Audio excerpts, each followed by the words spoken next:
Andrés Rivera, El profundo sur. 1. Roberto Bertini. Tiren, tiren.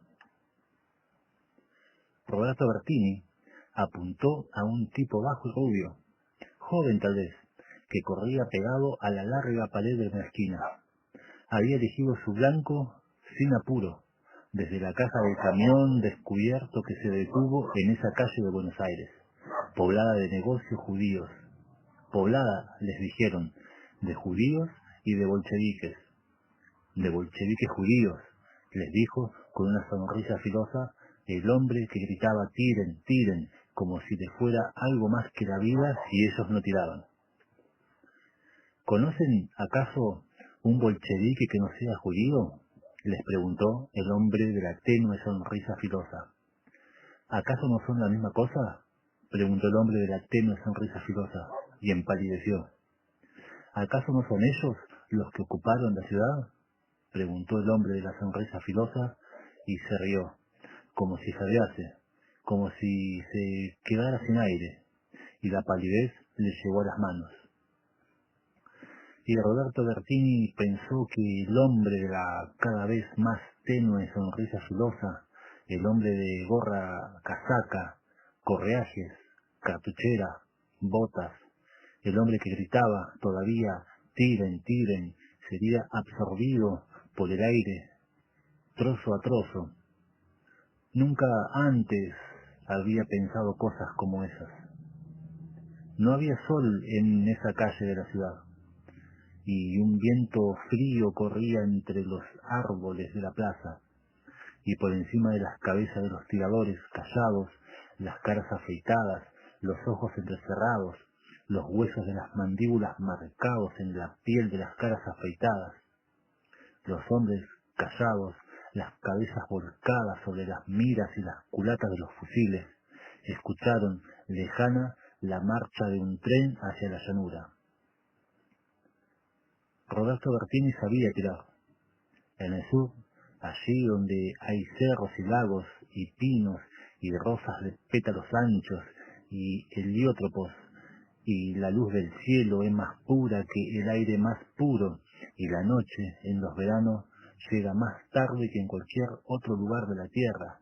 Se aprende a tirar, con lo que sea, apenas uno nace. Es una ley, o aprendes a tirar, o te vas a un mundo donde abundan los imbéciles y recibís el alimento que otro cocinó para vos. Roberto Bertini presionó suavemente el gatillo del fusil que empuñaba. Estamos viviendo horas en que todos necesitamos del pleno gobierno de nuestro discernimiento y de las altas inspiraciones del patriotismo. Roberto Bertini llegó a Buenos Aires desde el profundo sur. Se dice que tuvo tiempo para arrepentirse. Roberto Bertini nació un poco más allá de las islas donde los lavadores de oro, envejecidos e incesantes, agitaban sus zarandas en busca del sueño de riqueza que, lo presentían, nunca llegaría. Cuando alguna vez pudo sustraerse al recuerdo de su niñez, cuando alguna vez percibió que el niño que fue lo había abandonado, cuando ya era otro y crecía, miró a su alrededor. Estaban sentados alrededor de la mesa de la cocina su padre, Donato Bertini, su hermana, Beatrice, le decía su padre, y él. Beatriz alcanzó a conocer a la mujer que supo ser madre de ella y de Roberto. Él, Roberto, no. Donato Bertini era un hombre duro, algo duro. Había llegado al sur pocos años después de que unos curas levantaran la primera capilla que se conoció por esas tierras cruzadas por un sol escaso y tormentas de nieve que le quitaban las ganas de vivir hasta las piedras. Donato Bertini era dueño de una casa a la que llamó Los Apeninos, y curaba vacas y corderos, y tenía 3 perros feroces, que compró no se sabía dónde, y de 3 caballos, y una huerta que se empecinaba en cultivar.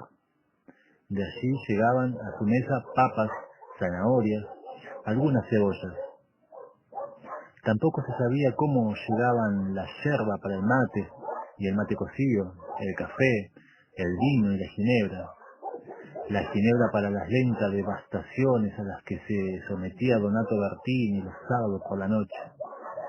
Beatrice miraba el silencioso trago de su padre, y su mirada se oscurecía. Y Beatrice, que pasaba la punta de la lengua por los labios, eso hacía Beatrice los sábados por la noche. Pero los domingos, Donato Bertini, invariablemente, ordeñaba las vacas, y ellos, Beatrice y Roberto, tomaban leche todos los días de la semana, por la mañana y por la tarde.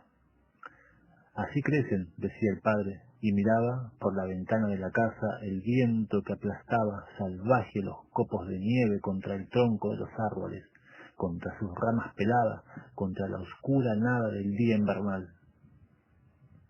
También preparaba unos quesos sosos y blandos que Roberto se negaba a comer. Entonces, Donato le bajaba con ganas unos talerazos crueles por el lomo. Después, los talerazos caían, espasmódicos por la cintura y los muslos.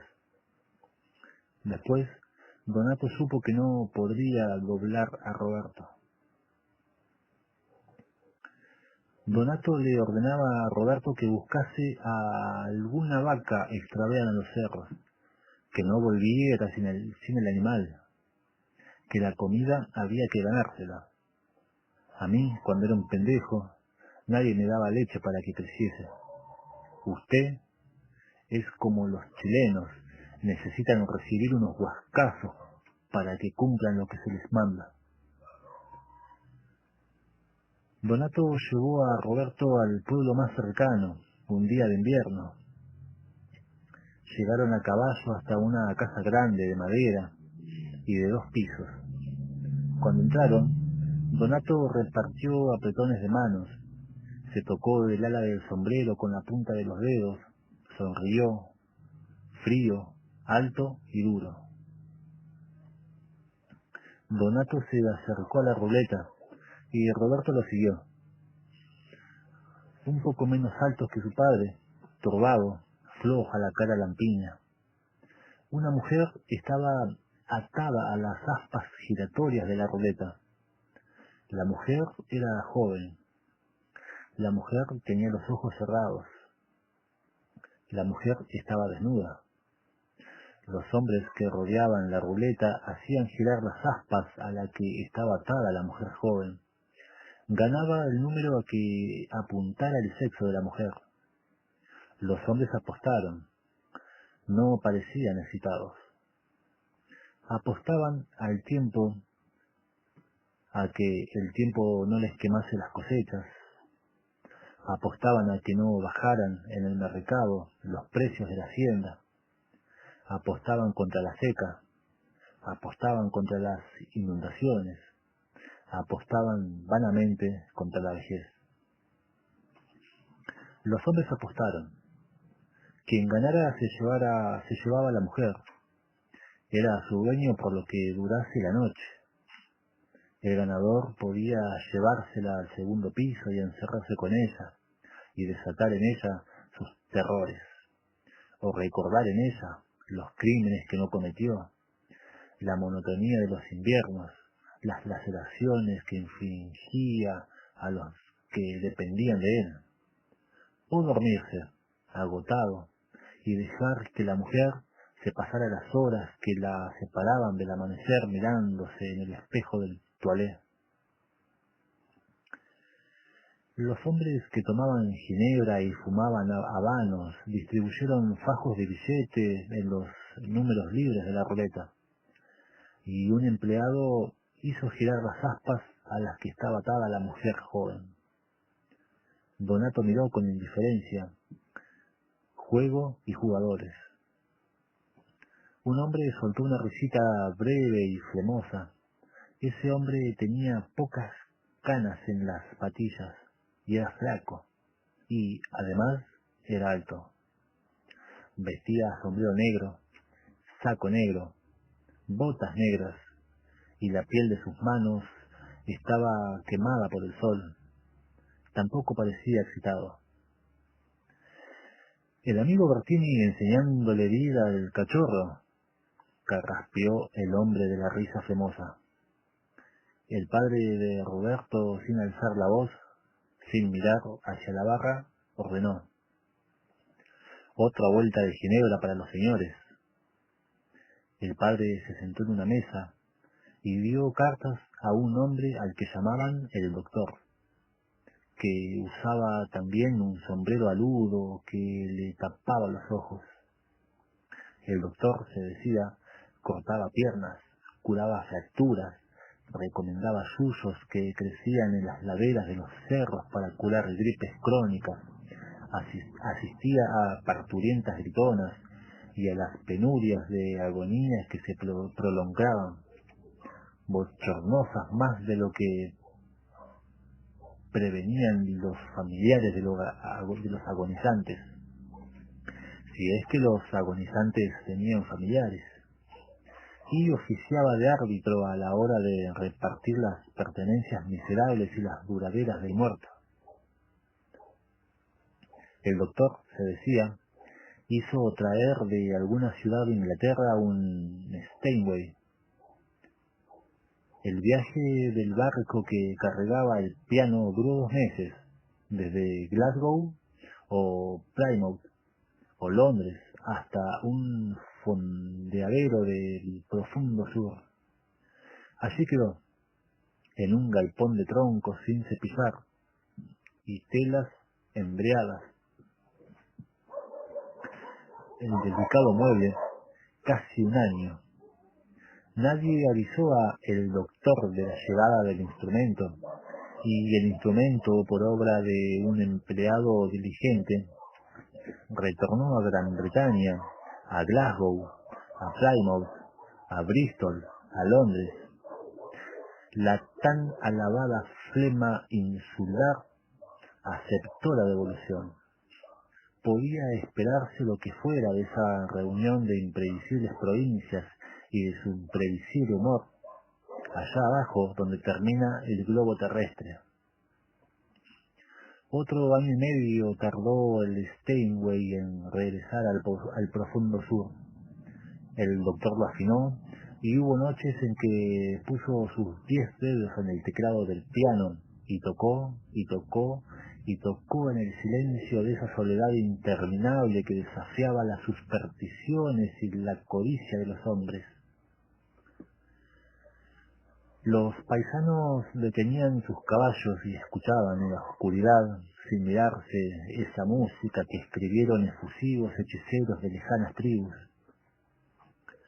Despacio, se dejaban penetrar por un sonido que no era igual, que era distinto a los sonidos que conocieron ya en los vientres de sus fortuitas madres. Un sonido que el olvido se llevaría de sus carnes, el olvido que se llevaría el escalofrío nocturno que los asustó y los mortificó en una noche fría de abril. En ese punto de tributo incesante a la apropiación de bienes y de lenta adquisición de buenos modales, creció Roberto Bertini. Pero Roberto Bertini era apenas el hijo de un poblador, en definitiva, el dueño de unas pocas hectáreas de tierra, de unos todavía pocos chanchos, de unas todavía pocas vacas y unos todavía pocos corderos, de 2 o 3 perros y de 2 o 3 o 4 caballos, de un huerto y de una cabaña, y de una hija, Beatrice, que fue siempre mujer, una mujer alta y de caderas imperiosas para hablar con respeto y sin impudicia. Tiren, tiren. Los tiradores de pie en la caja del camión, descargaron sus fusiles en las figuras que se agolpaban en una de las esquinas que enfrentaba la plaza. El hombre rubio y bajo, joven tal vez, quedó cubierto por otro, canoso y más alto que el hombre rubio y bajo y joven tal vez. El hombre canoso, que ofició de escudo del hombre rubio y bajo, joven tal vez, recibió una bala en la espalda, solo porque se adelantó un par de pasos en lo que era una desbandada, y como toda desbandada, expuesta a lo que le llegase del azar, de la obscenidad y de la impericia de los atacantes. El camión se puso en marcha, y Roberto Bertini ni bajó el fusil.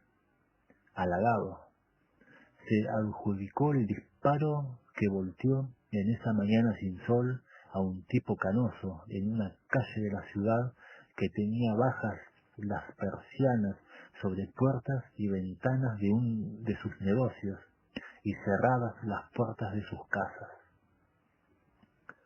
El hombrecito de uniforme militar, con cartuchera al cinto y un trazo ínfimo de pelo negro como bigote, aún alzaba el chirrido de su lengua. ¡Tiren, tiren! Nada hay en discusión, de suerte que no hay nada de qué deliberar. La prueba es que ahora todo se funda en el pedido de los obreros de la renuncia del jefe de policía, en el alma de la masa, frente a una gran confusión, se descubren sinsabores y perplejidades. Donde sea que vaya uno, siempre se vuelve más temprano. Roberto salió a cazar liebres, acompañado por los perros de la casa. Los perros husmeaban los pastos escarchados y se escurrían entre los árboles en aquella hora turbia de la mañana, los ojos brillantes, los oídos como una trampa, el paso leve, largo y veloz. De pronto, Roberto Bertini y los perros divisaron el pelo abundante, blanco o leonado de la liebre y contuvieron la respiración. Roberto Bertini alzó la escopeta y disparó, casi sin apuntar, por instinto, y los perros se lanzaron a grandes saltos, el ladrido en sus bocas detrás de la presa herida.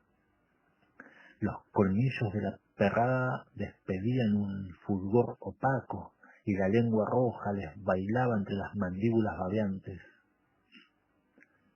Roberto Bertini cazó 2 o 3 liebres.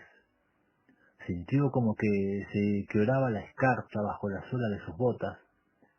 Se cansó. Miró cansado la liebre en la cresta de los altos cerros, el color terroso de la piedra allá arriba, y cansado emprendió el regreso a las casas. En invierno no se podía hacer otra cosa que esto: cazar, cuidar a algún animal enfermo, barrer la nieve acumulada en el techo y en los aleros de la cabaña, poner a punto las herramientas, ahorrar los comestibles, contemplar el despiadado paisaje, fumar. Roberto entró por la puerta de atrás en la casa. Roberto vio a Beatriz, volcada boca abajo, en la mesa de la cocina, las anchas nalgas blancas más altas que su cabeza, la pollera echada sobre su cabeza, los 2 brazos extendidos y en cruz, y las manos aferradas a uno y otro extremo de la mesa. Donato, los pantalones caídos sobre los tobillos, la montaba. Donato desoplaba. Donato tenía la cara roja como un jamón. Muévase, muévase, carajo. No se vaya, papá.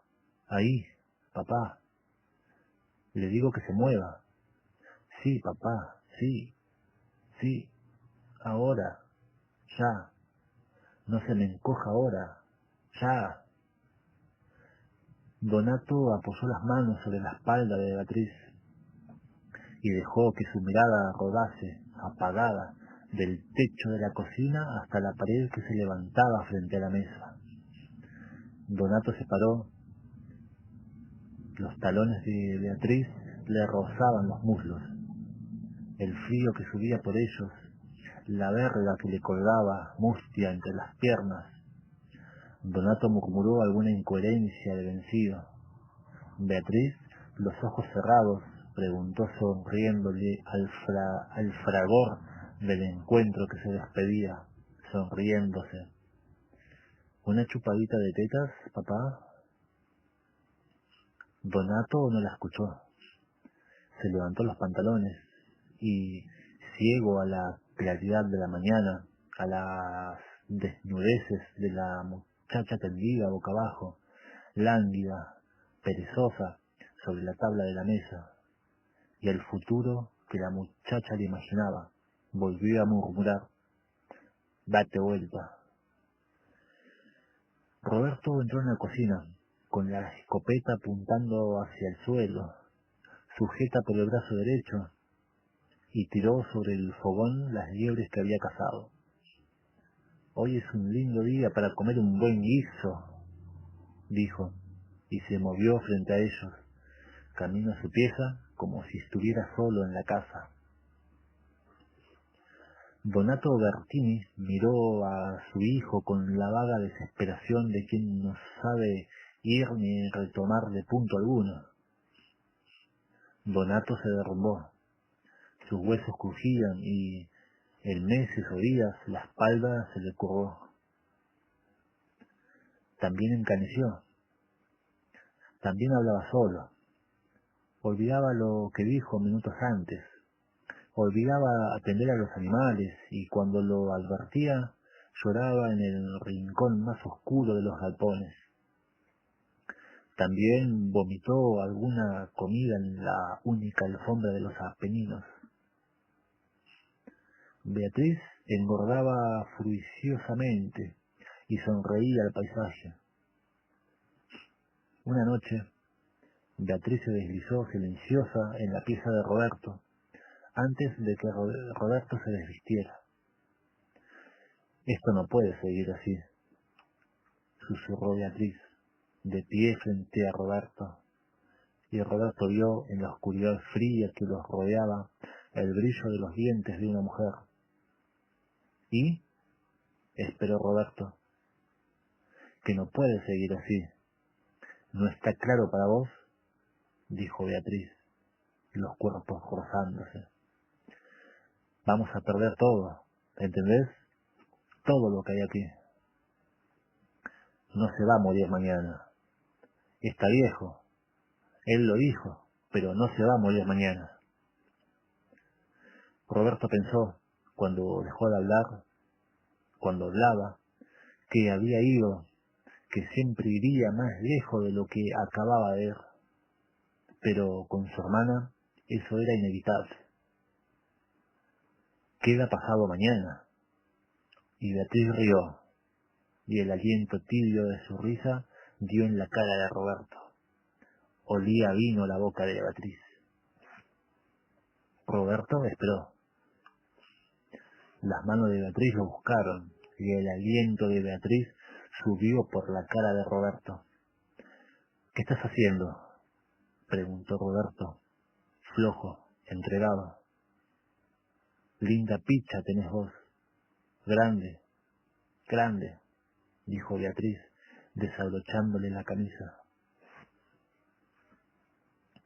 Comían los tres en silencio. Donato tiró su cuchara sobre la tabla de la mesa y tiró su vaso al piso, y gruñó: todo es una mierda, y usted es una inútil, una chilena arrastrada. Donato echó su silla hacia atrás, se puso de pie y quitó el cinto de las hebillas de su pantalón. Beatriz le sonrió a Donato, pero alzó los brazos y se protegió la cara. Vamos, Donato, cálmese, dijo Beatriz, sin dejar de sonreír. El cinturón silbó en el aire y golpeó con un chasquido sobre los brazos de Beatriz. Roberto Bertini depositó un inesperado Smith & Wesson sobre la tabla de la mesa. Déjela, dijo Roberto, la mano derecha sobre la culata del revólver. Cállate, vos, contó Beatriz, que dijo Donato con el aire de un idiota. Dije que la deje, repitió Roberto y alzó el arma. Donato golpeó a Beatriz, sin fuerza, como si la furia se le hubiese apagado, como si de ella quedase apenas un breve rastro que el viento comenzaba a barrer. Roberto disparó la Smith & Wesson. La bala rozó una de las mejillas de Donato. No te metas, ¿crees? Musitó Beatriz, los brazos cubriéndole todavía la cara. Roberto los escuchaba, noche tras noche, revolcarse en la cama de Donato. Escuchaba el continuo murmullo de Beatriz, escuchaba por ratos sus suspiros, sus risitas insidiosas, algo como un ronquido. Escuchaba el tono de la súplica en la voz de Donato. Escuchaba a Donato expiar su impotencia. Bástanos decir que causaba una impresión de inquietud, de amargura y de desagrado, porque presentaba los perfiles de los grandes desastres políticos y sociales, sin justificación alguna, porque no hay causa para ello. El camión se alejó de la plaza, y los hombres en la caja del camión se miraron. Estaban barbudos y sucios y callados, como si se hubieran pasado una vida apretando los gatillos de los fusiles y festejándose con exclamaciones breves y procaces, con olvidables candideces cuando volteaban a bolcheviques, a judíos, a mugrientos sin filiación. Roberto Bertini miró a los otros hombres en la caja del cañón. ¿Qué hacía allí con esos desconocidos tan lejos de su casa como el del cielo? ¿Por qué esos desconocidos y él callaban? ¿A qué mataban? Los hombres en la caja del camión eran jóvenes, y él era joven.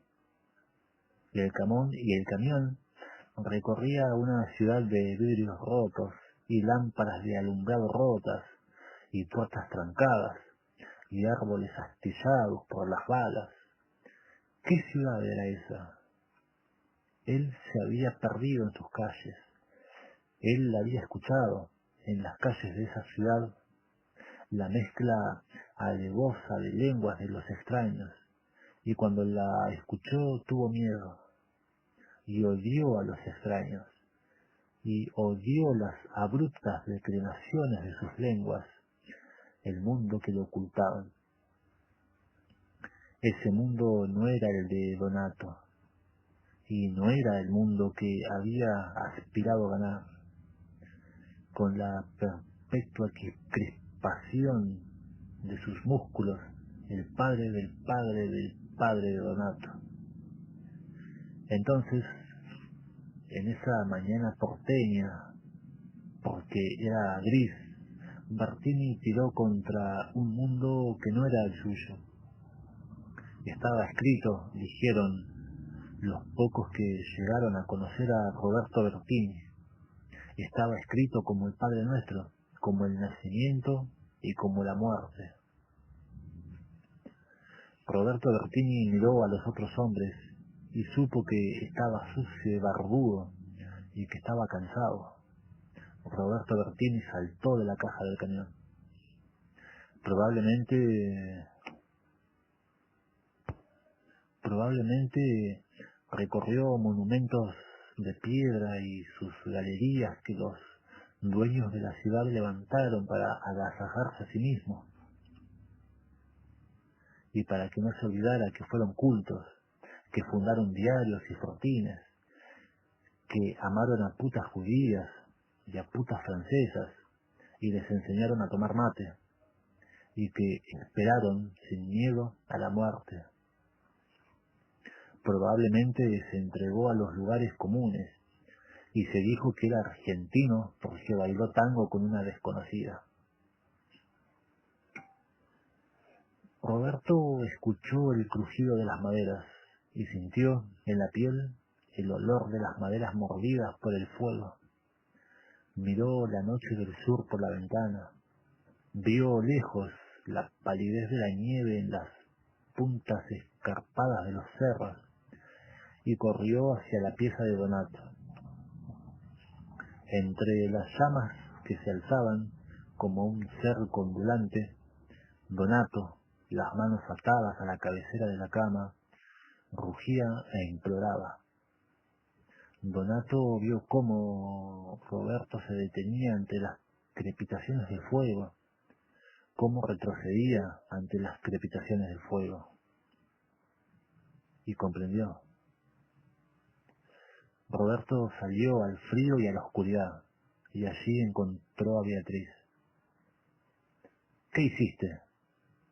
Y cuando su voz temblorosa soltó la pregunta, cuando su voz adoptó el tono bajo de la confidencia, se dijo que era un idiota.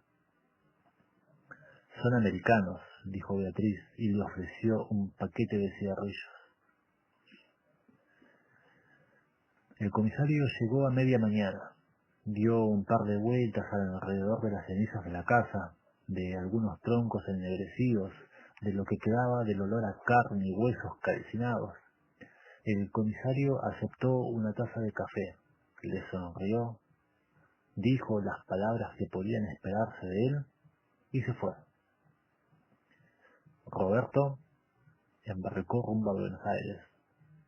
Beatriz inició la reconstrucción de la casa y Roberto y ella sellaron por carta un acuerdo acerca de cómo se repartirían lo que Donato les dejó en herencia. ¿Por qué bajó del camión? Si ese hombre de pelo canoso no se hubiera cruzado, el tipo rubio y bajo y que parecía joven, que seguramente era joven, habría recibido la bala que él disparó. Sereno, el dedo índice de la mano derecha curvado suavemente sobre el gatillo del fusil. El hombrecito rubio, seguramente joven, habría recibido la bala en el pecho, o en la cara, o en la cabeza, y el camión habría reanudado su marcha, y él y los otros, ganados por la furia, sordos a la figura baja y flaca que aullaba, histérica, tiren, tiren, habrían disparado sus armas sobre la calle, sobre sombras que corrían en la calle desolada, sobre paredes grises, sobre ventanas, sobre Buenos Aires. Vio Roberto Bertini que el tipo que pareció envejecer repentinamente y a quien estaba destinada la bala que él disparó, sostuvo al hombre de pelo canoso que caía abrazándolo por debajo de los hombros. Vio Roberto Bertini que ese hombre rubio, que seguramente era joven y parecía moverse, si se movía con un cuerpo muerto entre los brazos, miraba ciego la calle vacía. Vio Roberto Bertini que un hombre de gorra y de barba nu ayudó al tipo que parecía joven y era rubio a acostar a esa vereda de Buenos Aires el cuerpo muerto que sostenía entre los brazos. Vio Roberto Bertini que el rubio, que no cesaba de hablar, y el hombre de gorra y barba nu acostaron boca arriba en una vereda de Buenos Aires al muerto de pelo canoso. Vio Roberto Bertini que el rubio y el hombre de la barba y gorra dejaron de hablar o de hablarse, o dejaron de hablar a quien quiera que hablasen. Roberto Bertini vio que estaba solo en esa calle donde disparó sobre un hombre, rubio o canoso, flaco o de anchas espaldas. Él y los que con él tiraron desde la caja del camión no se conocían. Gritaban juntos sus oídos, gritaban juntos sus odios, se pañaban efusivos las jóvenes espaldas, tomaban ginebra de la misma botella, pero no se conocían. Los otros, sobre los que ellos tiraban hasta que el mundo se disolviese en piedra y agua, se llamaban por su nombre. Los otros marchaban bajo banderas rojas y banderas rojinegras y retratos de quienes habían escrito para ellos sentencias y profecías, y se saludaban con los puños en alto y se llamaban por el nombre. Roberto Bertini se llevó las manos a la garganta, casi no podía respirar. Roberto Bertini estaba cansado, pero golpeó esa puerta larga y angosta de madera gruesa y esperó, la cabeza gacha. Una mujer abrió la puerta, larga y angosta de madera gruesa, en la tarde de otoño, y él dijo que había leído en uno de los diarios de la mañana que allí alquilaban habitación y baño. La mujer dijo que sí, que alquilaba pieza amueblada y baño para hombre solo. ¿Era él hombre solo? Roberto Bertini arrastró su valija escaleras arriba. La mujer abrió otra puerta y encendió una luz. En la habitación había una mesa, un sillón viejo, una banqueta, una cama, 2 mesas de luz y un ropero de madera clara. El baño era oscuro y olía a encierro. Roberto Bertini pagó 1 mes de fianza y 2 meses adelantados de alquiler, y la mujer guardó el dinero en el bolsillo de su batón. La mujer recalzaba chinelas y la mujer no era vieja. Roberto Bertini se trazaba itinerarios y los cumplía. Caminaba la ciudad de día, a la luz del sol, bajo la lluvia o envuelto en tormentas de tierra. Comió en restaurantes baratos, entró a cafés semivacíos, leyó la prensa, miró cómo atracaban bancos de nombres ajados por las aguas, los vio partir, se aficionó a la ginebra, aprendió que en Buenos Aires uno se pregunta 2 veces si cerró la puerta de atrás. Algunos anocheceres se emborrachó y tuvieron que ayudarlo para que encontrase el camino de regreso a la casa de la mujer.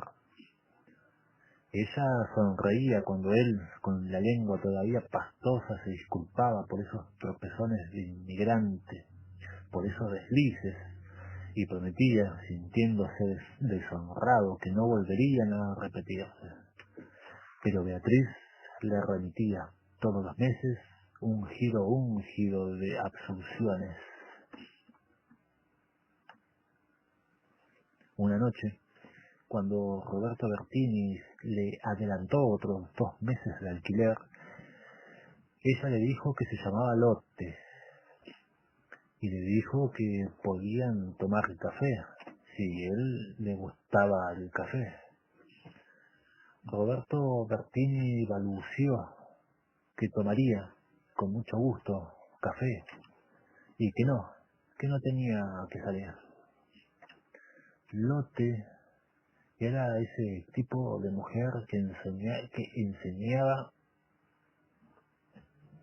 Lotte era ese tipo de mujer que enseña a su gato animal de pelo blanco, indolente y de lomo poderoso, a no entrar a sus habitaciones. El gato llegaba hasta las habitaciones del lote, contoneándose, pegado a las paredes, y allí se quedaba, los ojos amarillos y entrecerrados como suplicaran el acontecimiento. El gato ronroneaba, olía, memorioso quizá, en la puerta de la habitación de Lote, y esperaba. Lote había tomado al gato del cogote, y había pasado su achatada nariz y la boca entreabierta por el umbral del dormitorio. No, aquí no, dijo Lote en voz baja al oído del gato. Aquí no. A Lote le gustó eso de dejar sin aire al gato de pelo blanco. Esto es mío, gato. ¿Entendió, gato? El gato de pelo blanco pataleó y un estentor flemoso le subió a la boca. Lote apretó un poco más. Aquí no, gatito. Esto es mío, gatito. Eso de apretar le gustaba a Lote. Buena mano la de Lote, partidaria de la propiedad primaria. Lote. Se sentaron Roberto Bertini y Lote frente a frente, separados por una mesa de tapa circular bajo la luz de dos lámparas protegidas por una pantalla de tela color rosa, con pliegues y suciedades de mosca, la tela color rosa.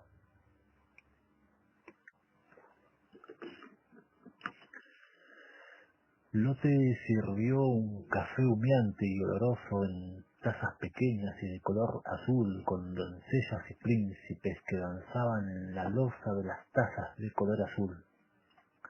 Y Lote le preguntó a Roberto Bertini cómo había sido su vida en el sur. Roberto Bertini, que llegaría a asegurarse que era uno de los tipos más sensibles que hubiera conocido en su vida, contó cómo fue su vida allá, en el sur. Describió paisajes, describió silencios, describió senderos en bosques y alta montaña, pero no habló de él. ¿O sí? Cuando nombró a la fonda Gambrinus, sus ojos lo dejaban dormir. Sus sueños lo dejaban dormir cuando cerraban el comedero debajo de las mesas. Y el hotel suizo pagaba 50 centavos de dólar por darse una ducha de agua caliente. Esas fugaces evocaciones parecían dotarlo de una felicidad que Lote nunca llegó a comprender. Lote pensó que si solo hablar de eso daba alegría a su voz. Roberto Bertini era un pobre tipo. Lote, que sonreía, le preguntó por qué subió a Buenos Aires. Y Lote, que sonreía, alzó una de sus piernas bajo la tapa circular de la mesa y posó el talón y los dedos de ese pie. Las uñas de ese pie pintadas de un rojo espeso y brillante en la bragueta de Roberto Bertini. Él contuvo la respiración, y eso suele ocurrir también en tales circunstancias. Él se avergonzó.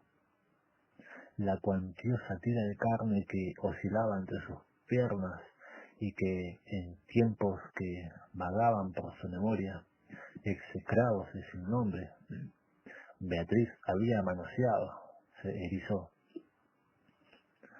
Lote, que ya no sonreía, le dijo: aflojate.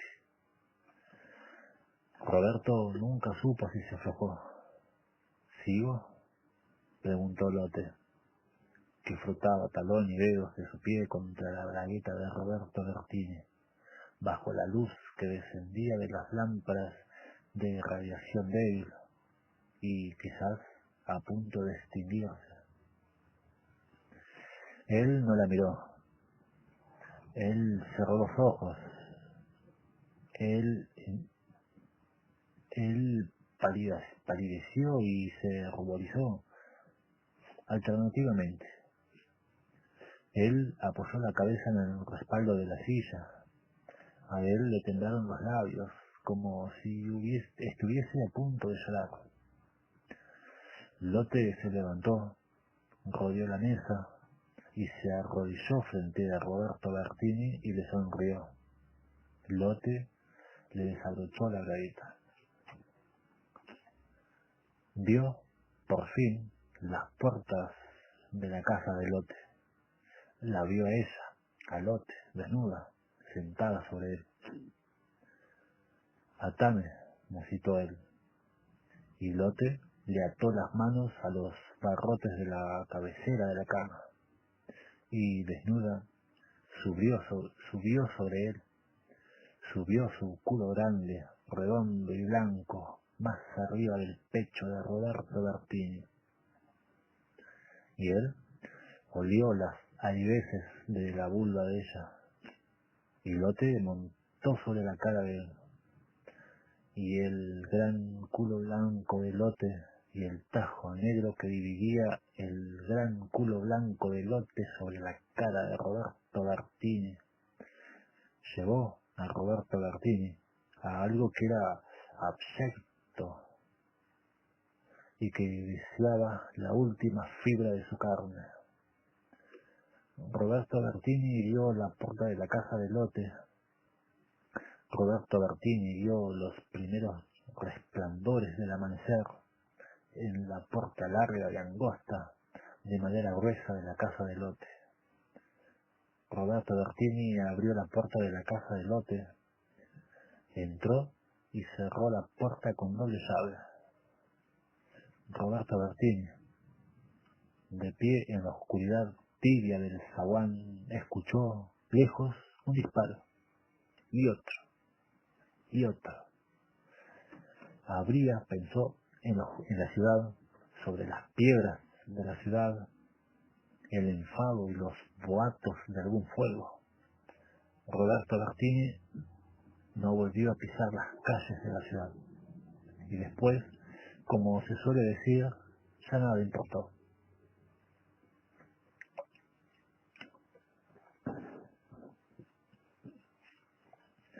Los bárbaros están en las puertas de Roma. 2. Eduardo Pizarro. El hombre canoso que cubrió, sin proponérselo, a otro, bajo, rubio y joven en apariencia, y recibió la bala disparada desde un camión cargado de tipos aullantes en esa mañana gris de Buenos Aires, y de cara a una larga pared de piedra a pocos metros de la esquina de una plaza, se pudo llamar Eduardo Pizarro. Patrón de estancia y de sus rituales, Eduardo Pizarro, hombre de jugarse lo que tuviera a mano en una incesante partida de póker o de truco o de monte, Eduardo Pizarro. Largas esas partidas de monte o de póker o truco en una pieza cerrada que olía a machos silenciosos que no reían ni hablaban, salvo para pedir una baja o cantar el azar que se les deslizaba entre los dedos de las manos. Ese coraje sombrío que arriesgaban apenas los dedos de las manos armaban un reticente abanico de figuras, de oros, de bastos, de espadas, y de sus bocas decían desdeñosas, lentas, lejanas, cuánto o qué, o las tapaban y se iban al mazo. en la pieza cerrada del boliche que olía a sus duros cueros, a sus sudores, a ginebra, a tabaco. Después, con la luz del sol sobre las maderas y las chapas de zinc del boliche, montaban en sus caballos, sus sulkis, en algún coche los más ricos, y se iban a sus casas, en tierras negras como el corazón de Dios. Rezá, masón. Eso le gritaba a Eduardo Pizarro la vieja Medina, con un cigarro apagado en los labios finos como una línea trazada a cuchillo en la cara de India, sentada en la sombra en el porche de la casa.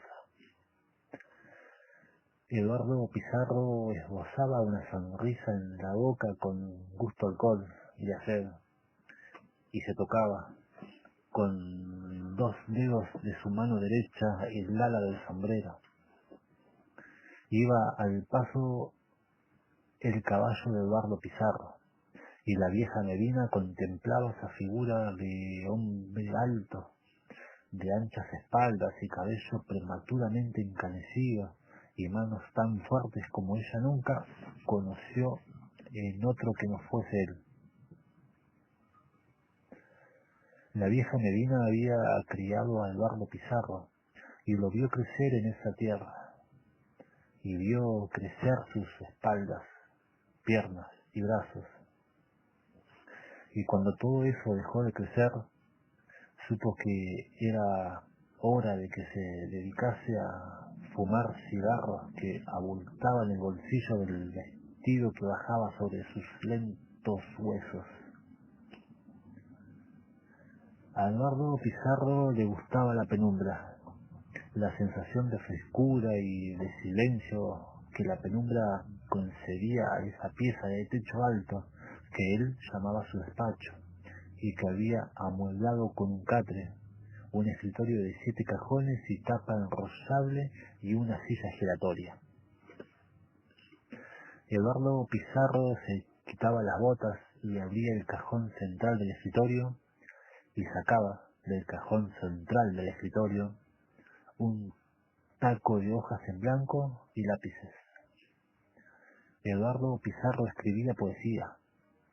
Escribir poesía es uno de los abominables vicios de este país.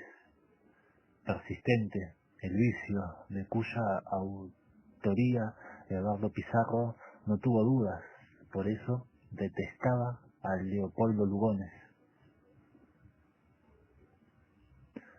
Eduardo Pizarro escribía poesía.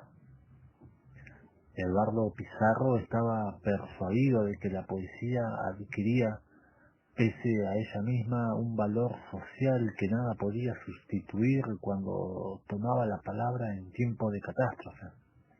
Pero cuando los hombres aceptan sus propias cobardías, la poesía debe callar.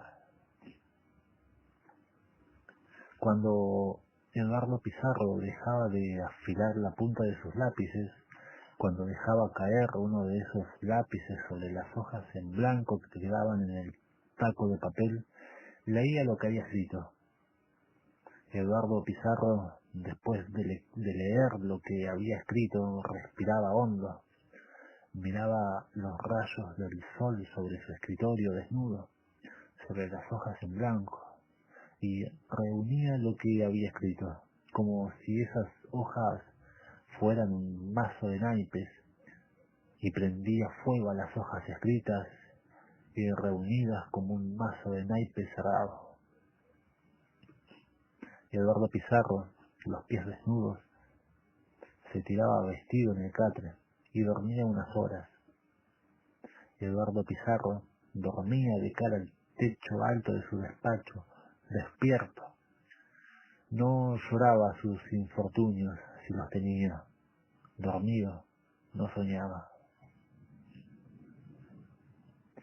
Eduardo Pizarro no cumplió con los ritos que dan matrícula de poeta, los módicos infelices que ofrecen su alma lacerada a los boquiabiertos, a los chismosos y a los comedores de carroña. Sus desesperaciones, si las tuvo, eran secretas. Pero cumplió con uno, inevitable, de esos ritos. Viajó a París. Eduardo Pizarro se tuvo que confesar, sin rubor y sin eufemismos, que anhelaba conocer las calles, las puertas, los pocos cafés que supieron del paso de Rimbaud, del diferente Mallarmé. Eduardo Pizarro fue testigo, perplejo testigo de cómo la dulce Francia se preparaba para la guerra. Manadas de idiotizados caballeros, borrachos de patriotismo, marchaban por las avenidas prometiéndose la gloria. Eduardo Pizarro comprobó que París valía menos que una misa, pero de París regresó a la alambrada llanura bonaerense con una mujer, Geneviève Dubois, era suiza, bella y callada. Eduardo Pizarro la conquistó borracho y la amó sobrio. A ella la conmovieron los horizontes de la pampa argentina, la parquedad de los paisanos, que solo quedaba el alcohol, la sentenciosidad impostada de su habla, la exquisita cortesía con que la trataban, y vio a Eduardo Pizarro con la vejez sobre los hombros, competir con sus peones en la puesta en juego del cuerpo para nada, para nadie, o para sí mismo, para decirse que esos corcoveos bárbaros sobre la montura de un caballo equivalían a las pequeñas llamas azules y amarillas y transparentes que crepitaban llevándose la letra de sus poemas.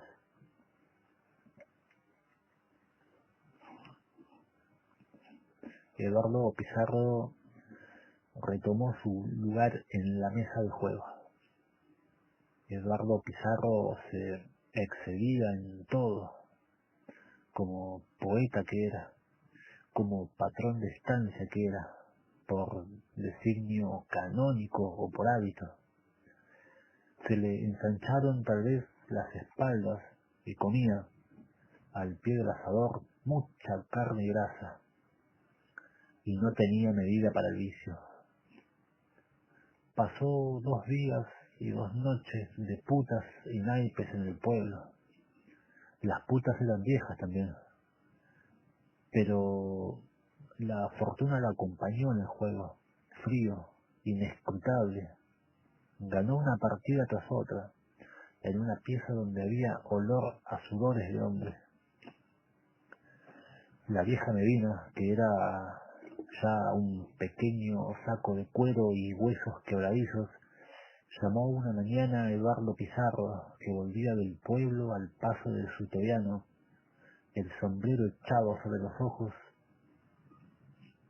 La vieja Medina miró al hombre grande y fuerte, de manos grandes y fuertes, y tan cerca de ella que podía tocarle la cara si hubiese tenido fuerzas para alzar un brazo. Cuando la vieja Medina le dijo a Eduardo Pizarro que Geneviève se estaba yendo, dejó de mirarlo. Las mujeres bellas y calladas suelen tener la ultrajante costumbre de morir. Geneviève Dubois murió. La ventana de su dormitorio abierta a esa tierra criolla que parecía dorada, allá donde parecía terminar. Eduardo Pizarro no se culpó, no apeló al alcohol, como lo exige cierta tradición baudelaireana, no rindió tributo al recuerdo, acompañó a caballo el cajón de su mujer y a caballo miró cómo le abrían las fosas. Quizá Eduardo Pizarro esperara otro cuerpo. Quizá. Eduardo Pizarro no volvió, tampoco al pueblo, al juego y a las putas. No se sentía desolado y rehuyó a la lástima de los otros. Una noche, en su casa, ofreció una cena a 2 o 3 hacendados de las vecindades y a sus mujeres. Hablaron de animales, de domas, de yerras, de secas y lluvias, de mezclas del vacuno criollo con Hereford y Holando, del tiempo para los apareamientos. Los hombres encendieron habanos y hubo coñac francés, como era obvio. Una de las mujeres recordó a Geneviève, la voz susurrante de Geneviève, sus tropiezos con el idioma de los argentinos, sus asombros, sus extrañas gratificaciones. Otra mujer titubeó, pero dijo no poder explicarse los motivos de su muerte. Eduardo Pizarro no miró a las mujeres que evocaron a Geneviève. Murió de melancolía, dijo Eduardo Pizarro, con el mismo tono de voz sosegado con el que daba instrucciones a sus hombres para el trabajo del día.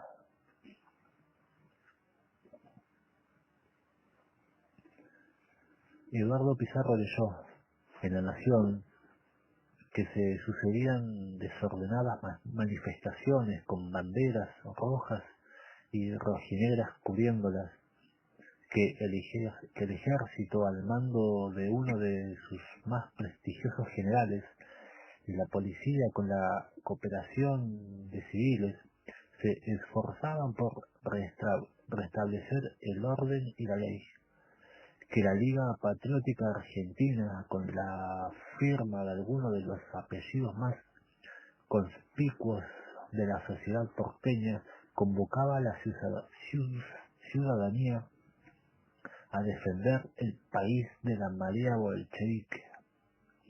Eduardo Pizarro salió a las calles de la ciudad. Eduardo Pizarro era un hombre viejo, pero curioso. El hombre de la barba corta y bigote entrecanoso, alto, lo tendió con cuidado en la vereda de la esquina de la plaza. Eduardo Pizarro se prohibió surtir la memoria de los desconocidos que se inclinaban sobre él con alguna frase edificante y murió en silencio.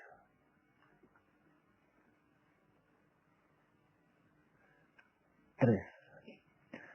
Jean Dupuy. Jean Dupuy contempló largamente al hombre tendido en esa vereda de la esquina de la plaza. Ese hombre tendido en esa vereda de la esquina de la plaza tenía las manos grandes y los músculos de un atleta. Vestía buena ropa y un tenue olor a colonia se despedía de su cara afeitada. Un hermoso animal, pensó Dupuy. ¿Qué hacía ahí ese hombre en esa inclemente mañana de Buenos Aires, moviéndose entre los aullidos de los combatientes y el apestado aire de los incendios, hasta que una bala lo encontró? ¿Qué hacía él, Jean Dupuy, que solo pretendía ser un caballero galante y culto en esa vereda, contra el muro de piedra negra de un edificio que robaba su diseño a algunos que se levantaban severos y monacales en las avenidas parisinas? Uno era el otro, con la sola anómala diferencia de un nombre. ¿Qué esperaba él, Jean Dupuy, los ojos quietos en esa serena cara muerta? ¿Esperaba que también a él lo alcanzara una bala? ¿Había vivido acaso lo suficiente? Y ¿Y cuánto es lo suficiente? ¿No había escrito un ruso que los revolucionarios deben morir a los 50 años? ¿Qué era él, Jean Dupuy, en esa mañana inhóspita de Buenos Aires? Cuando se es lúcido, cuando se goza del propio cuerpo, cuando se goza del silencio de la madrugada, cuando se goza de la cuantiosa inauguración del mundo, ¿no es injusto morir? Jean Dupuy, sin embargo, esperó y esperó. Nunca se preguntó por qué, sin desafiar a nada, en esa vereda, en esa esquina aturdida por las balas y los clamores del ininterrumpido combate. Jean Dupuy, de pie, disparó su revólver sobre un camión que se alejaba, cargado de tipos jóvenes que gritaban y levantaban sus fusiles, y gritaban aún, petulantes y crispados. Jean Dupuy llegó a Buenos Aires desde un puerto de España. Su padre, abogado de una ciudad de provincia, no preguntó nada, no quiso saber nada, solo que recibió a su hijo que había eludido al París ocupados por los versalleses, y le preparó comidas y le habló de recetas de comidas con algo de entusiasmo y también con algo de disciplina, y cuidó que ningún curioso asomase su nariz por la casa. Solo que le consiguió papeles inobjetables y puso una sólida cantidad de francos a su disposición. Solo que acompañó a Jean Dupuy hasta un puerto de España y lo vio embarcar rumbo a Buenos Aires, donde le dijo a Jean Dupuy: se suele hablar un francés comprendible, y le dijo que no dejara de escribirle, que siempre es bueno para un viejo aprender algo de geografía. Jean Dupuy miró la alta figura de su padre, abogado, bajar la planchada del barco, apoyado en su bastón, y perderse lentamente en la corta tarde de invierno. Cuando Jean Dupuy llegó a Buenos Aires, el verano estallaba en las piedras de la ciudad.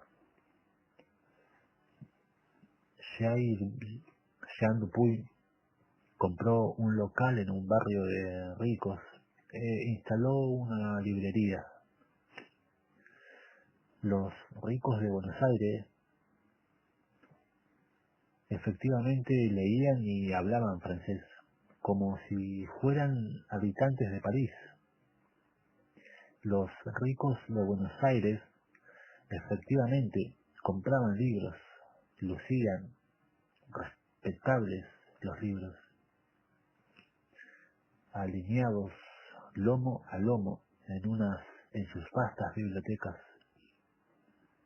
Jean Dupuy escribió cartas a su padre, extensas, descriptivas, de sus descubrimientos y sorpresas, de su veloz adaptación a las costumbres de la ciudad, de su aprendizaje de la lengua porteña. Jean Dupuy recibió cartas de su padre, breves, cáusticas, que exhumaban recuerdos, paisajes y a veces la sombra de mujeres bellas y fugaces. Jean Dupuy pudo gratificarse con la presencia de señoritas y damas de la sociedad porteña que circulaban por los pasillos de su librería. Flirteó con algunas de ellas y con otras se acostó. Jean Dupuy ensanchó sus conocimientos de los hábitos rioplatenses. Un notario informó a Jean Dupuy que su padre había tenido el buen gusto de morir sin los achaques de la senilidad, y cuánto era lo que le daba. Jean Dupuy cerró la librería y acercó pan, vino y queso y luz a su mesa del trabajo, y comió pan y queso y brindó, quizá por la persistencia en él de los ecos de un hombre alto y encorvado y que usó bastón en sus últimos años.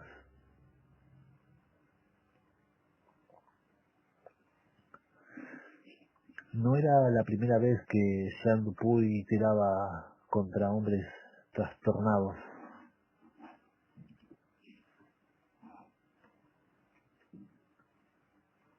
No era la primera vez que Jean Dupuy tiraba contra hombres trastornados por el miedo y furiosos, pero vestidos con uniformes proporcionados por un procaz aspirante al poder que se llamó Adolphe Thiers, y dirigidos por generales impotentes cuyo mayor talento consistía en hacerse de amantes fáciles y que fueron derrotados por Bismarck en Sedan. Jean Dupuy llegó a París desde su aldea natal, allá por el sur o suroeste del mapa. Jean Dupuy quería estudiar letras en París. ¿Qué otra cosa puede querer estudiar un muchacho que leyó a ese magnífico pedazo de hielo que es Stendhal? Se preguntó el padre de Jean Dupuy, abogado, con más calma y resignación que lo atribuía al honorable sentido común de los pequeños burgueses, cuando el sentido común es honorable. Y eso es lo que hizo Jean Dupuy. Se zambulló en Balzac, en Baudelaire, en el propio Stendhal, en Gustave Flaubert y en los pocos desconcertantes poemas de alguien que decía llamarse Stéphane Mallarmé. No omitió a los juglares del medioevo, ni a Francois Villon, ni a Shakespeare, ni a Goethe.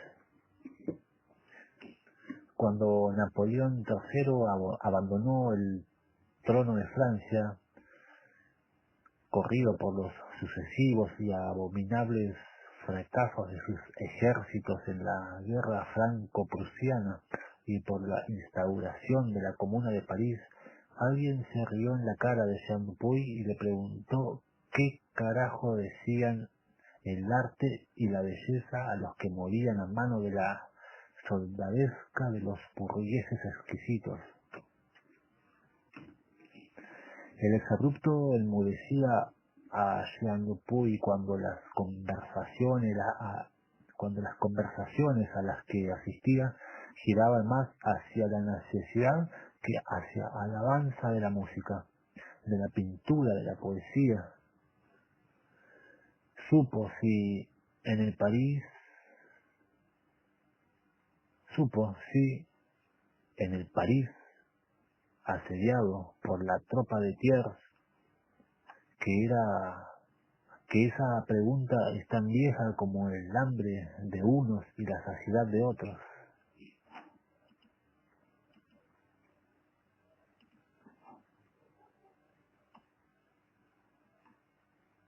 Jean Dupuy estaba solo en la esquina de la plaza, los brazos caídos, el revólver en la mano derecha. El muchacho rubio y bajo, porque era un muchacho rubio y bajo, a quien estaba destinada la bala que se alojó en la espalda de Eduardo Pizarro. Dio la vuelta a la esquina de la plaza y Dupuy se preguntó lo que no se había preguntado en las barricadas de la Comuna de París. Si esa era una ciudad en la que se hablaba en francés, en la que caballeros, oficiales de las Fuerzas Armadas, jueces y banqueros hablaban en francés, y él, Jean Dupuy, había adoptado, mucho antes de que lo acosaran las manías de la vejez, la costumbre de introducir una mano u otra, cálidas y amistosas las manos, debajo de los vestidos y las polleras de las damas y señoritas que también, y naturalmente, hablaban en francés. Ellas suspiraban, cerraban los ojos, entreabrían los labios, palidecían, creían que el pis se le deslizaba, gota a gota, por los muslos, se ruborizaba.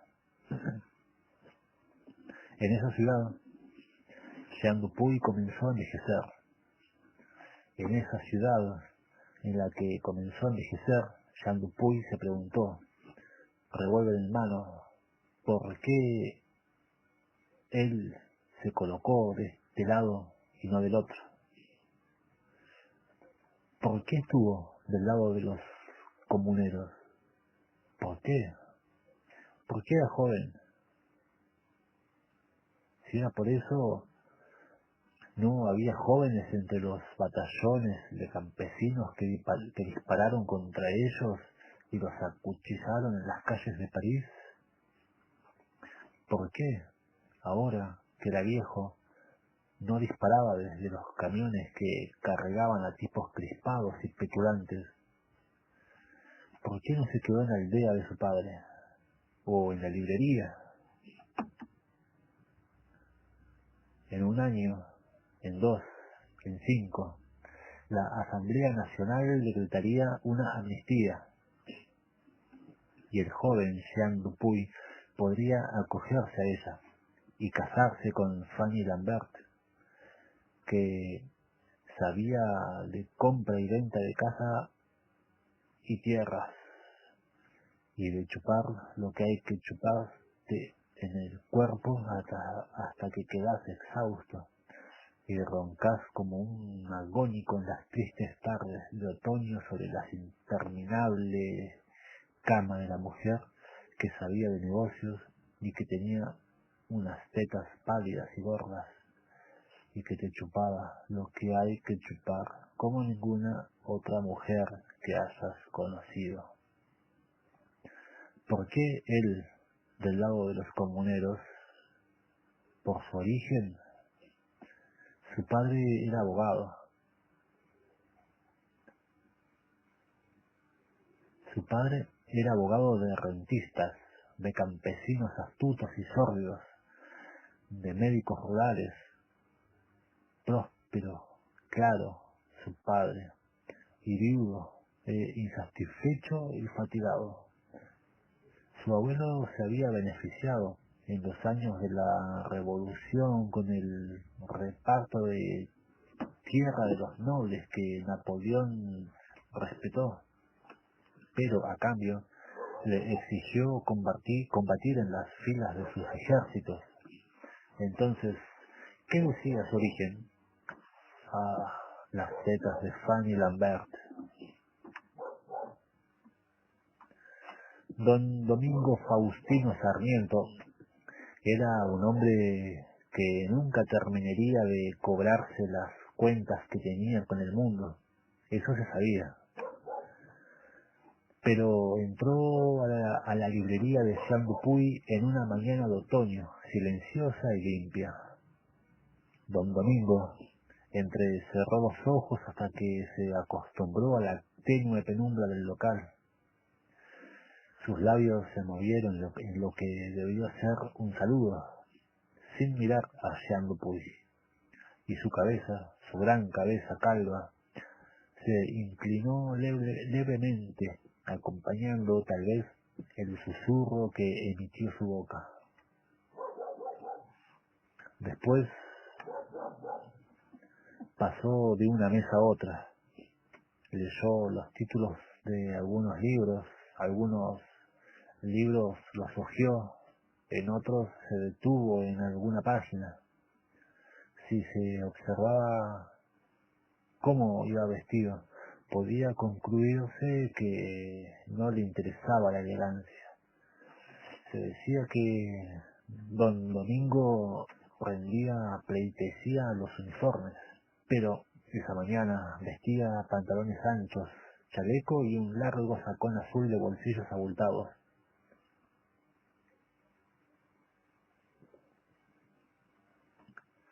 Jean Dupuy le ofreció un café y un habano, y una chispa de agradecimiento brotó en los ojos.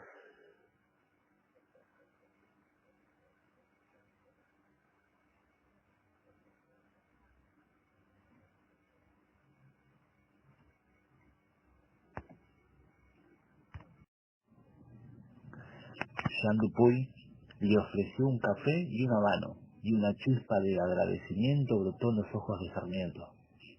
Los dos hombres tomaron café en silencio y encendieron los cigarros. Sarmiento semblanteó a Dupuy y enseguida le preguntó: ¿Usted participó en el levantamiento de la comuna? Sí, señor presidente. Si Sarmiento se sintió halagado porque un extranjero le asignara un cargo que él ya no ocupaba, no lo demostró. Con pocas palabras aludió a la calidad del café y al tabaco cubano. Sarmiento no volvió a entrar a la librería de Jean Dupuy. Jean Dupuy persistió en seducir a damas de la sociedad porteña que se asomaban a su librería en busca de textos que las entretuvieran durante las vacaciones o en sus viajes a Europa. Las seducía con una pasión fingida pero perfeccionada con la dedicación de un orfebre, tras cada trémulo e inevitablemente sudoroso éxtasis. Jean Dupuy, además, se negaba a cruzar los límites de Buenos Aires. Le alcanzaba con escuchar los pocos, desbordantes, puntuales relatos de caballeros que visitaban su librería y que habían recorrido sus incesantes estancias y que añoraban los años de fortines y malones que vivieron sus abuelos. Tiempos de épica y coraje, decían los caballeros, y sagaces combatían la nostalgia con rápidos tragos de coñac. Jean Dupuy leyó los titulares de la prensa de Buenos Aires, leyó sin conmoverse, en calma, reflexivo y probablemente escéptico los telegramas que informaban de la Revolución Rusa del 5. Leyó de furiosos y esporádicos combates de obreros e intelectuales que habían regresado del exilio para dirigir el levantamiento contra las tropas del zar. Leyó en detalle los motivos de la derrota subversiva y de la consiguiente y despiadada represión. Comprobó, mientras leía, que su café mantenía la fuerza y la calidad que los clientes no cesaban de exaltar. Leyó acerca de las razones verdaderas o supuestas que condujeron al desencadenamiento de la Primera Guerra Mundial. Caminó por Buenos Aires en otoño y en invierno. Comió en las noches de otoño y de invierno en ignorados bodegones, en parrillerías rumorosas y arrabaleras. Buenos Aires era el hogar de los sueños, si los tenía. Jean Dupuy escuchó el silbido de las balas en esa esquina de la plaza y escuchó cómo estallaban vidrios en algunas calles de la ciudad. Escuchó una vez más gritos, escuchó quejidos innumerables, escuchó consignas sombrías y las escuchó dispersas. Jean Dupuy guardó el revólver en su bolsillo del saco y se sacudió el polvo de sus ropas. Sus zapatos conservaban el brillo que les daba cada mañana empeñosamente. Eso lo satisfizo. Jean Dupuy se dijo que era hora de abrir la librería. 4. Enrique Warnen. El hombre joven, bajo y rubio, dio vuelta a esa esquina de la plaza. Nunca había visto morir a un hombre. Nunca había visto lo fácil que era matar a un hombre. En esa mañana que terminaba, en esa esquina de Buenos Aires, supo hasta dónde él estaba de un lado y los otros del otro lado, y que los otros mataban, y que él y los que eran como él estaban condenados a morir si se negaban a defenderse con la misma y letal determinación con que eran atacados. Eso estaba escrito en los intersticios, en los blancos, en el código que fue utilizado para redactar los libros que él leyó. Noches y días de lecturas. ¿Para qué? Para admirar las irrefutables conclusiones que aparecían en lo que había leído, para admirar en unos, además, la belleza arrebatadora, vertiginosa de la escritura, y en otros la convicción de que en este era un mundo atroz y que esa convicción superaría el olvido. Esos libros él los había leído y si le daban tiempo volvería a leerlos. Enrique Warning miró durante una eternidad la cara de un hombre muerto, tendido en una vereda de Buenos Aires. Enrique Warning tuvo frente a él, junto a él, a un hombre de bigotes y breve barba entrecana que disparaba contra un camión desde el cual un grupo de tipos vociferantes hacía fuego sobre lo que sea que se moviera bajo la luz de esa mañana que terminaba. Enrique Warning comenzó a correr. Enrique Warning pasó por encima del hombre tendido en la vereda, pasó junto al hombre que disparaba contra los otros, dobló en esa esquina de Buenos Aires, en esa hora indecisa del día, gris del día, y empezó a correr. Corrió hasta que le pareció que le iban a estallar los oídos. No había nadie en la calle, y se recostó en un árbol, y se secó el sudor que le corría frente abajo, y por la cara, y por el cuello, y lloró. Nadie en la calle, y puertas cerradas en la calle, y ventanas cerradas en la calle, viento en la calle. Enrique Warning se dijo que era un cobarde, pero aún le costaba respirar. Walter Lawson fue el hombre que lo crió, o por lo menos fue el hombre que le dio de comer, desde que él, Enrique Warning, era un chico, y miraba cuando su plato de sopa quedaba vacío. A Walter Lawson, que leía, los anteojos caídos sobre la punta de la nariz, a Dickens. A veces Walter Lawson leía en voz alta. Enrique Warning apartaba su plato de sopa vacío y se dormía, cabeza sobre los brazos cruzados en la tabla de la mesa. Charles Dickens nunca fue un escritor de su predilección. Otras noches Walter Lawson hablaba de su vida de marinero, de largos viajes en buques cargueros, de puertos con nombres exóticos. Hablaba del mar y de tormentas en el mar. De cómo él, Walter Lawson y su padre, cuando el buque en el que trabajaban llegaba a puerto, encargaban cenas fastuosas y se sumergían en bañaderas que rebosaban agua caliente y perfumada. De cómo él y su padre peleaban contra otros marineros y también contra asaltantes nocturnos en callejones pedregosos.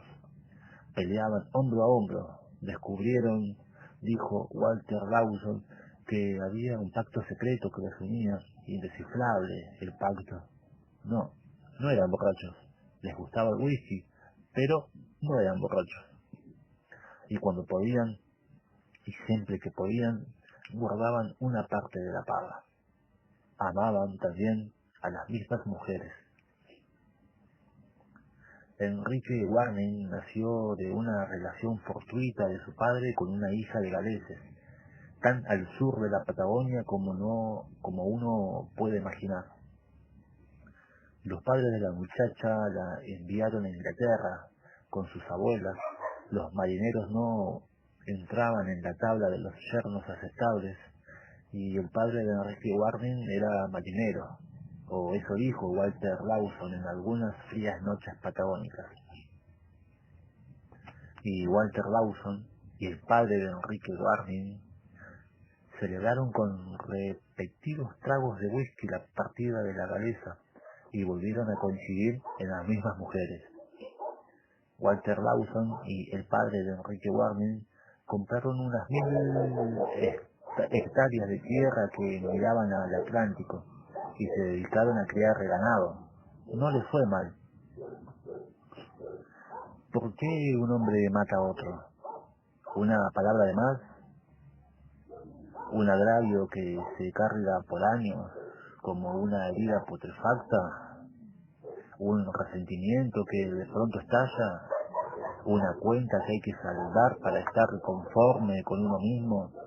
Si es que ese milagro puede ocurrir alguna vez en la vida de nadie.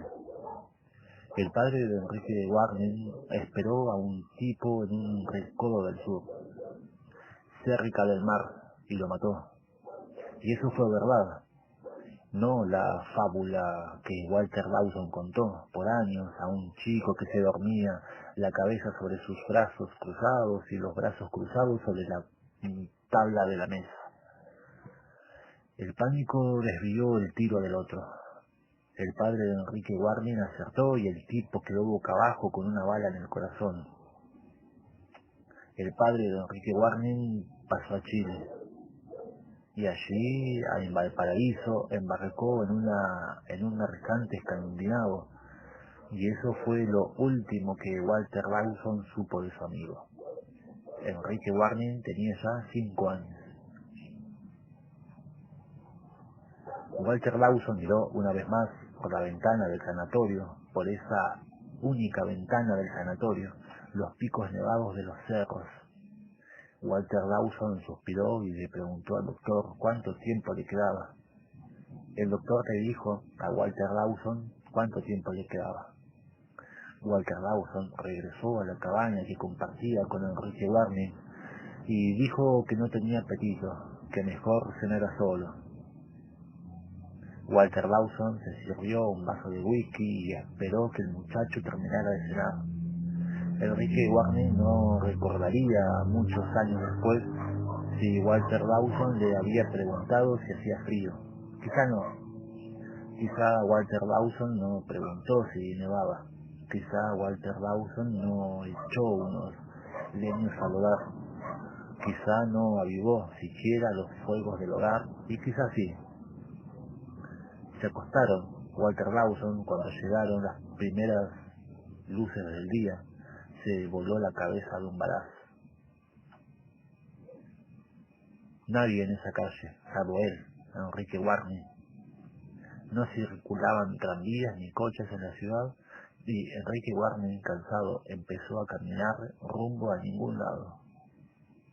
En un almacén, con las persianas bajas por la mitad, compró salame, 2 tiras de pan francés, manteca y vino. Cuando anochecía, abrió la puerta de su pieza y casi con asombro se dijo que nada había cambiado. Cama, mesa, sillas, ropero eran los de siempre. Dejó pan, salame, vino y manteca sobre la mesa y se acostó. ¿Por qué el tiempo es tan lento? ¿Por qué el tiempo es tan veloz que el tiempo no lo alcanza? ¿Cómo era recoger avena con Walter Lawson? ¿Cómo era apilar la avena en las oscuridades del granero? ¿Cómo era ordeñar las vacas? ¿Cómo era montar a caballo? ¿Cómo eran de fríos las aguas de los ríos del sur? ¿Cómo era mirar las manos de Walter Lawson amasando la harina y distribuyéndola en moldes horneándola? ¿Cómo era comer el pan esponjoso y moreno que les daba el horneado de la harina? ¿Cómo era en los inviernos tirar una lonja de carne sobre una parrilla en el hogar de la chimenea? ¿Cómo era a veces arrastrar unos viejos colchones a la cocina, extenderlos a lo largo de la cocina, acostarse vestidos y taparse con unas frazadas de rayas azules y rojas, y en la noche alimentar los calores del fogón con un leño y otro y otro? ¿Cómo era escuchar al viento golpear las paredes de la cabaña y el techo y saber que la vida es eso, y saber que el día de mañana será tan perfecto como el que hoy finalizaba. ¿Cómo era saber que los cerros estaban cubiertos de nieve, que los árboles y los senderos, que los árboles estaban cubiertos de nieve, y que entre la primavera revisarían el techo y las paredes de la cabaña y emparcharían lo que hubiese que emparchar? ¿Cómo era no saber que Walter Lawson enfermaría? ¿Cómo era no saber que Walter Lawson con un balazo borraría los puertos que él no vería jamás, lejanías que palabras alguna podría describir, promesas que hombre alguno cumpliría, fábulas que nadie volvería a repetir? Walter Lawson y Enrique Warning compartían la lectura de Jonathan Swift. A Enrique Warning, la lectura de Swift, le enmudecía la lengua. Enrique Warning nunca más fue un muchacho de sonrisa fácil. Enrique Warning nunca más fue un muchacho. Viajó a Buenos Aires y entró a trabajar en una de las grandes fábricas metalúrgicas de la ciudad. Participó ensimismado de asambleas reconocidas por la desventura, el sarcasmo, las reivindicaciones irrefutables, las alegorías. Cuando le invitaban a hablar, se hacían en torno a él el silencio, y él hablaba poco. Sospechaba que detrás de las palabras no había nada, solo la desolación de los bellos gestos. Se decía que, a lo sumo, este es un país de ricos, muy ricos, y de tipos que no son ricos, muy ricos, pero que piensan como piensan los ricos, muy ricos. Provechosa la lectura de Swift. ¿Y para qué servían los mártires? Enrique Warning no olvidó esa mañana gris, las balas, los fuegos, la cara serena de ese hombre muerto que él contempló en una vereda de la ciudad, ni se olvidó de él mismo, que lloraba en una calle vacía de la ciudad. No olvidó las horas y horas que durmió en su pieza de obrero, y el sabor de los sándwiches de salame y el vino que comió. Y tomó en las primeras horas de una madrugada en la que él, Enrique Warning, lo abandonó su sonrisa de muchacho. No olvidó, pero tampoco tuvo remordimiento. Cuando estalló la guerra civil en España, julio de 1936, Enrique Warning se enroló en las brigadas internacionales. Enrique Warning mostró que sabía combatir y alcanzó el grado de coronel en los ejércitos de la República. Enrique Warning estuvo entre los últimos soldados leales que, derrotados por los moros, la Legión Cóndor alemana y los batallones franquistas, cruzaron los Pirineos y se internaron en Francia, hasta que las tropas nazis ocuparon París. Enrique Warning dictó clases de literatura inglesa en una escuela secundaria de provincias, y eso fue lo último que se supo de él. El profundo sur, Andrés Rivera.